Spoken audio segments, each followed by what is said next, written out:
In the name of Father, Son, and the Holy Spirit. Amen. For the glory of God and to begin this Sunday morning worship, let us close our eyes for prayer. Almighty and Heavenly Father, we thank you for adding one more week in our lives. We pray for this morning worships, Lord. We seek your guidance, your blessings, your mercies throughout this worship, Lord. You be with us. Help us to glorify thy name, Lord. In Jesus' precious name we pray. Amen. Let us rise up and sing hymn number 192. Hymn number 192.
Almighty God, unto whom all hearts be open, all desires known, and from whom no secrets are hid, cleanse the thoughts of our hearts by the inspiration of thy Holy Spirit, that we may perfectly love thee and worthily magnify thy holy name.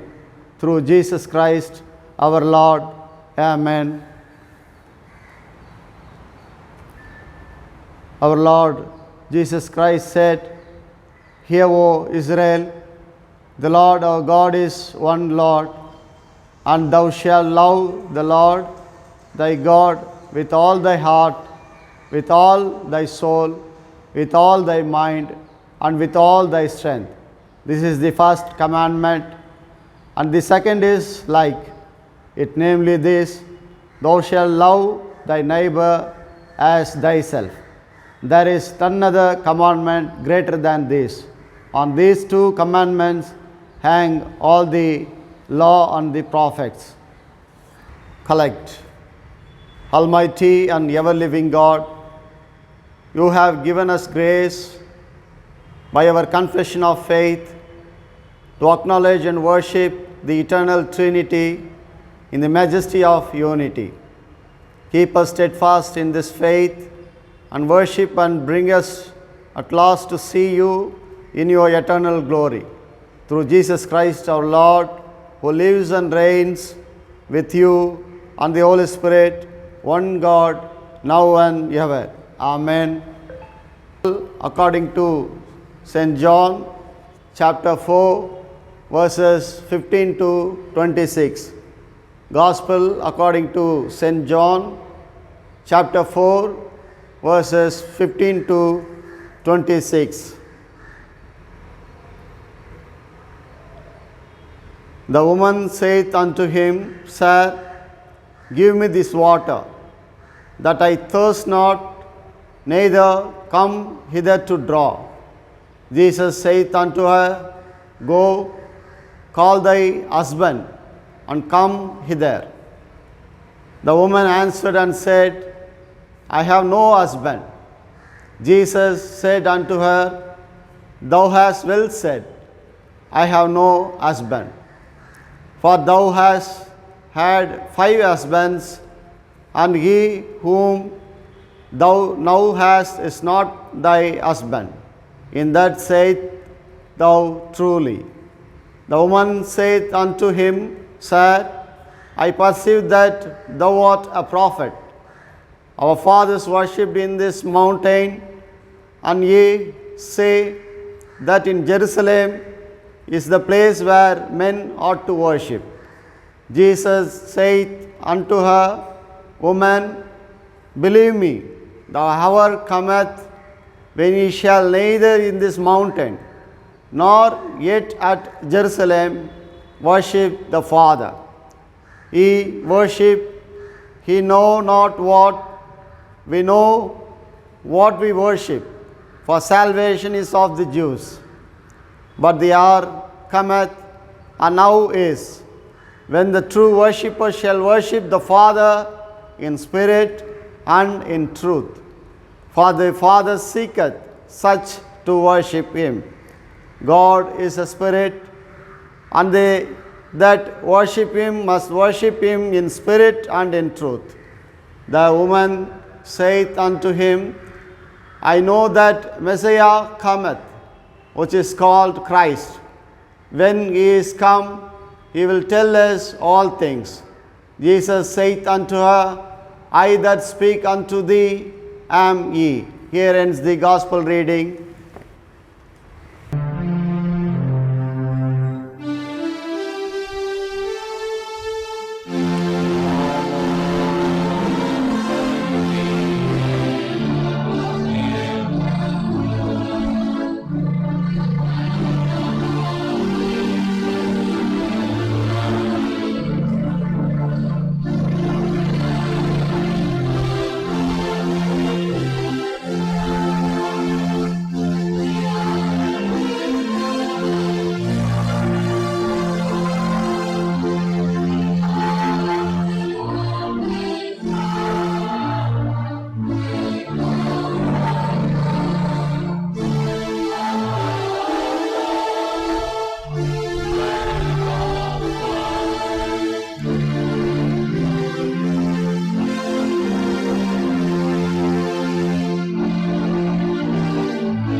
I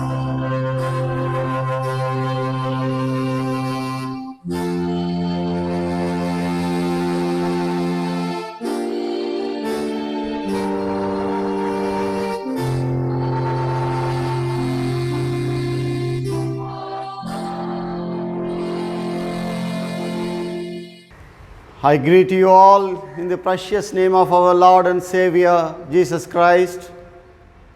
The theme for this Sunday morning worship is Worship the Lord in truth and in spirit.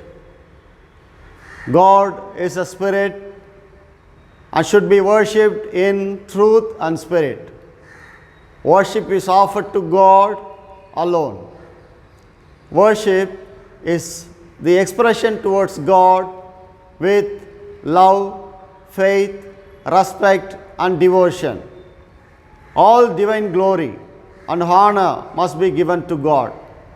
Both in Hebrew and Greek languages, more than one word is used to mean worship. In Hebrew language, the word shaha is used commonly to mean worship. Genesis chapter 18 verse 2. The word shaha is used 170 times in the Old Testament. The words sagat and lahat siva are also found used to mean worship. In Greek language, the word proskuneo is used mostly. The verbal root meaning of this word kunio is to kiss. The word is also used in verbal form to mean worship God. Matthew chapter 4 verse 10 says that, worship the Lord your God and serve only Him. Jesus said this because Satan said to Jesus that if you fall down and worship me, I will give you all these things in the world. But Jesus refused to bow down Satan and worship him. 1 Corinthians chapter 14 verse 25 says that, after the secrets of the unbeliever's heart are disclosed, that person will bow down before God and worship Him, declaring God is really among you. God gives an opportunity for unbelievers to worship the real God.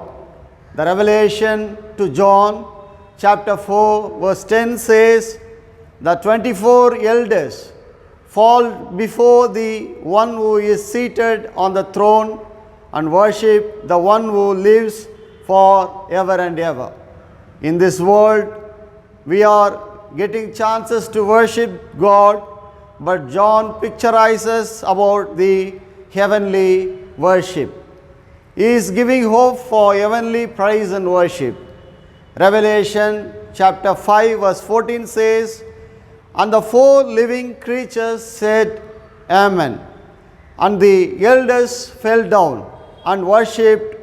John receives more and more revelations. Matthew chapter 18 verse 26 says, so the slave fell on his knees before him, saying, have patience with me, and I will pay you everything.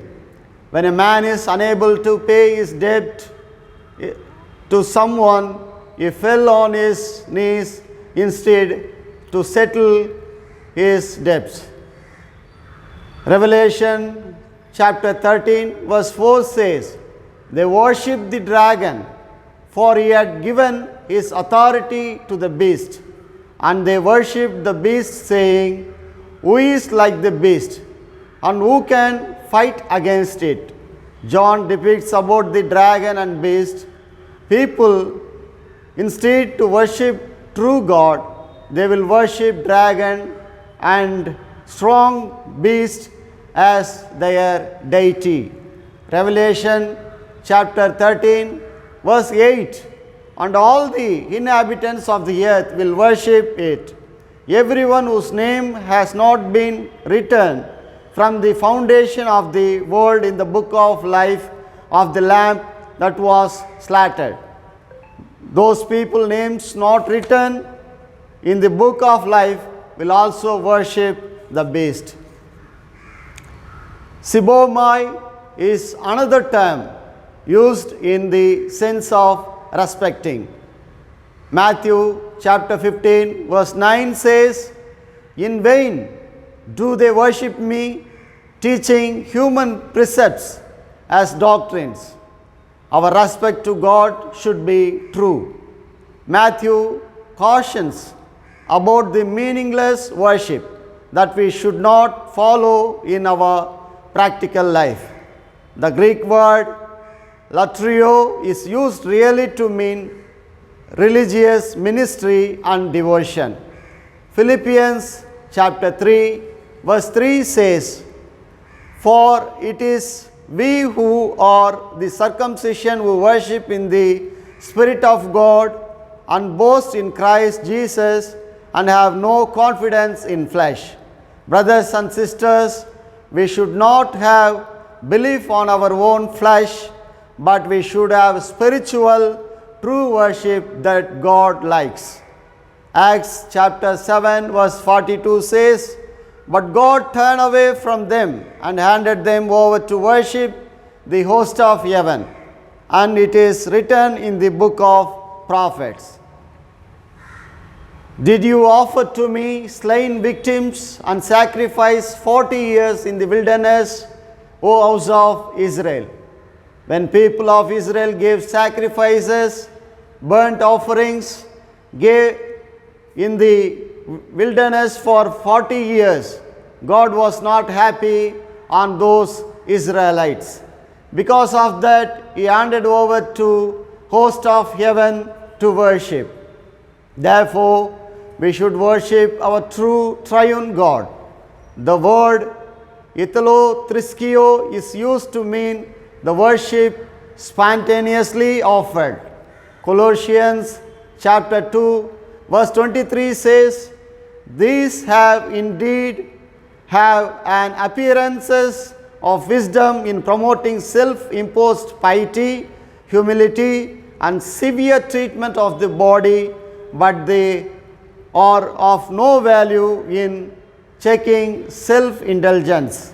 Such a kind of self-worship will lead us to flesh of the world, and it will not help us to have a true worship with spirit. Worship is all old as humanity. Worship is found from the beginning of the history of Cain and Abel, from the time of Enosh, the grandson of Adam. They started worship in the name of Jehovah. This we can see in the book Genesis chapter 4 verse 26.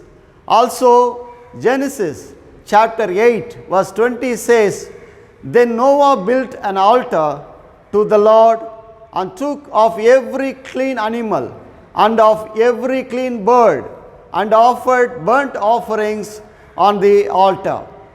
The custom of burnt offerings of worship started from this period of Noah.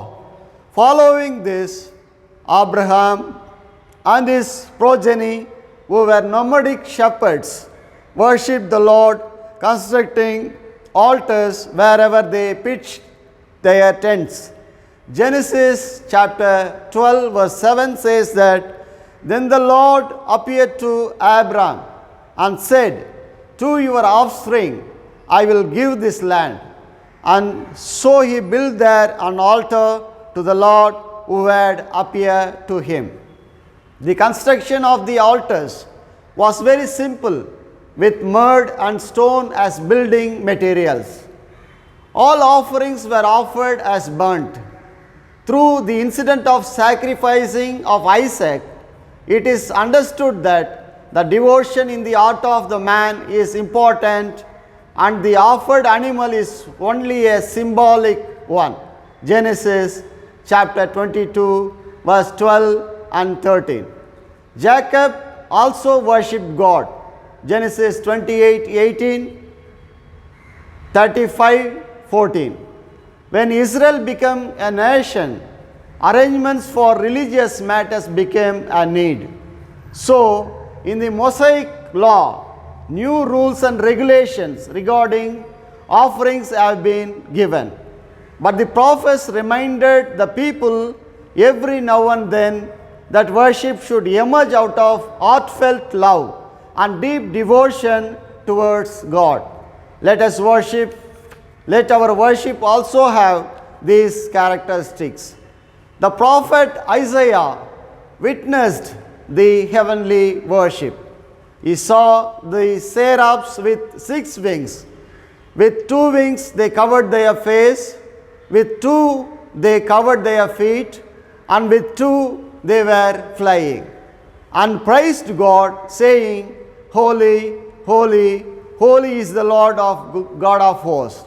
The whole earth is covered by the glory of the Lord. By the shout of the angels, the threshold of the temple was shook, and it was filled with smoke. Isaiah chapter 6, verse 2 to 6. By the vision of this worship, Isaiah himself had a metamorphosis. He realized that he is not clean. Gradually, he realized that even his people are not clean. Those who view divine worship or those who see God will realize their own weaknesses, also the weakness and pains of their own people. Isaiah chapter 6 verse 8 says that, Whom shall I send? Who shall go for us? As we partake in the worship, it must enable us to realize ourselves, recognize others, and accept divine call through the hearing of God's word. As the regulations for the worship became only formalities, the prophets gave new definitions and warnings against worships. Hosea proclaimed that undoubtedly God is pleased not in sacrifice but in mercy. Hosea chapter 6 verse 6. The pleasing worship before God is walking humbly before God and doing justice as a merciful person.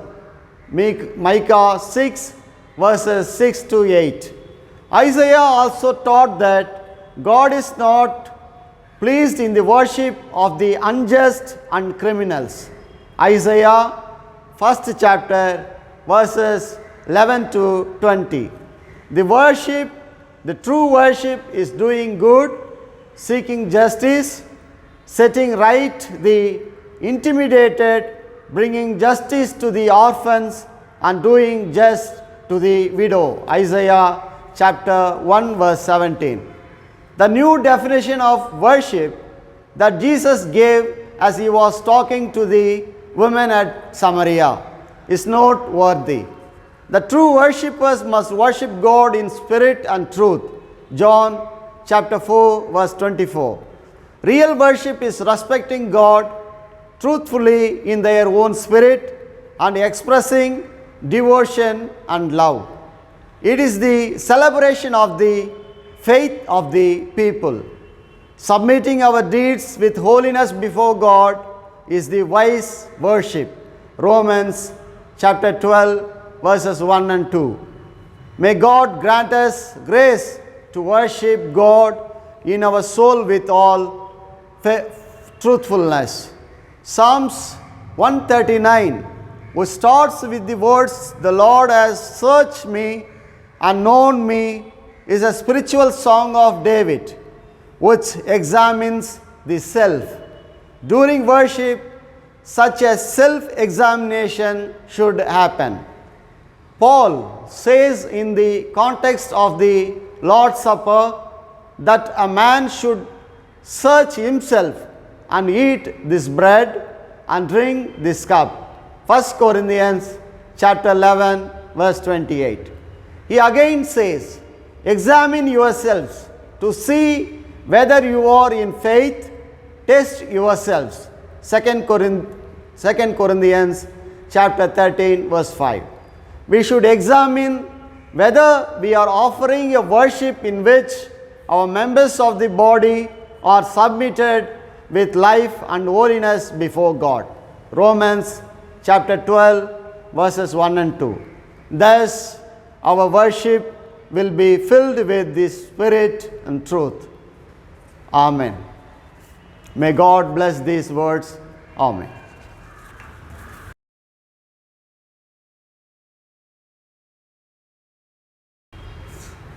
Church members who are celebrating birthdays and wedding days during this week. Birthdays: Savio Bernard, Mr. Carlton Coughley, Mrs. Sheba John, Mr. Dinesh Dennis, Mr. Christopher Santinir, Mrs. Janita, Mr. Sherin. Wedding days: Mr. and Mrs. Warren, Mr. and Mrs. Dominic, Mr. and Mrs. Chandrasekhar. Let us pray for these members. Gracious Lord, we thank you for your mercy. We seek your blessings on this couple, Lord. We ask you to bless their family members. Lord, thank you, Lord, for adding one more year in their lives. Bless them, Lord, with your showers of blessing. Lord, help them to give good health in this COVID situation. Give them good strength. Lord, give them joy, peace, and healthy mind and healthy body.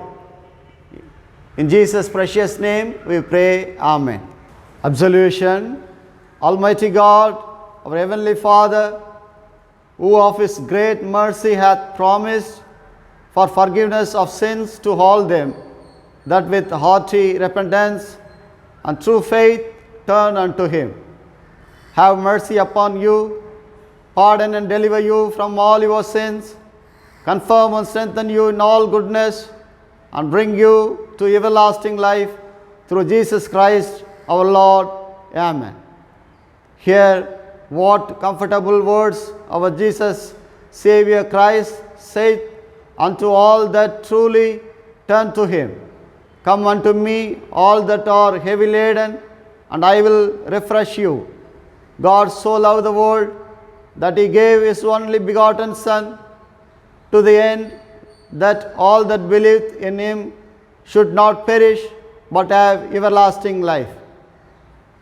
Here also what St. Paul saith: this is a true saying, and worthy of all men to be received, that Christ Jesus came into the world to save sinners. Here also what St. John saith: if any man sin, we have an advocate with the Father, Jesus Christ the righteous, and He is the propitiation for our sins. The Lord be with you and with thy spirit. Lift up your hearts, we lift them up unto the Lord. Let us give thanks unto our Lord God. It is meet and right so to do. It is very meet, right, and our bounden duty that we should at all times and in all places give thanks unto Thee, O Lord, Holy Father, Almighty, everlasting God. Therefore, with the angels and archangels, and with all the company of heaven, we laud and magnify the glorious name, evermore praising Thee and saying,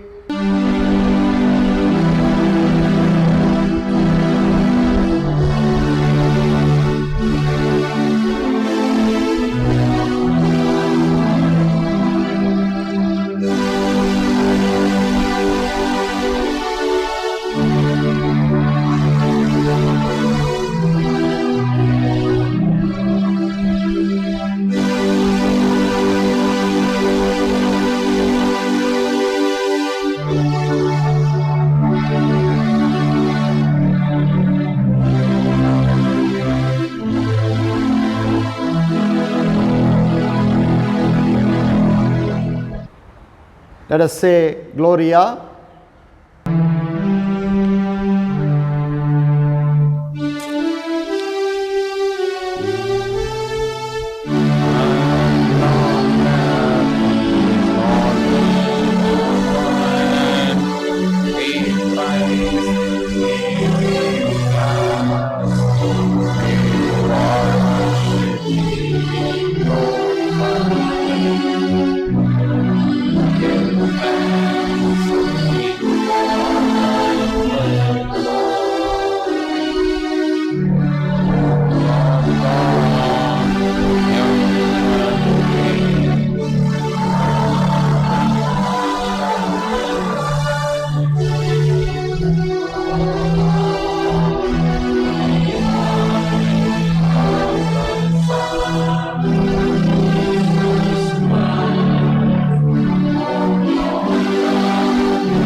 Let us say the Lord's Prayer.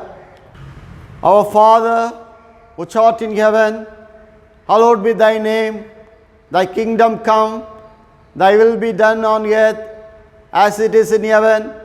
Give us this day our daily bread, and forgive us our trespasses, as we forgive them that trespass against us. And lead us not into temptation, but deliver us from evil. For thine is the kingdom, the power, and the glory forever and ever. Amen. Let us pray. Heavenly Father, we thank you for this Sunday morning worship service. Thank you, Lord, for your words you've spoken to us. Lord, help and give your guidance in the members, church members, family, Lord. We seek your blessings. We seek your mighty presence in each and every family, Lord, so that members of the family may lead a happy and peaceful life. Lord, give them good strength. Lord, give them good health. Lord, give them your protection. Lord, give them your worldly blessings so that they may live a happy life on this world, Lord. In Jesus' precious name, we ask this prayer. In Jesus' precious name, Amen. The peace of God, which passes all understanding, keep your hearts and minds in the knowledge of and love of God and of His Son, Jesus Christ our Lord. And the blessing of God Almighty, Father, Son, and the Holy Ghost be amongst you and remain with you always. Amen.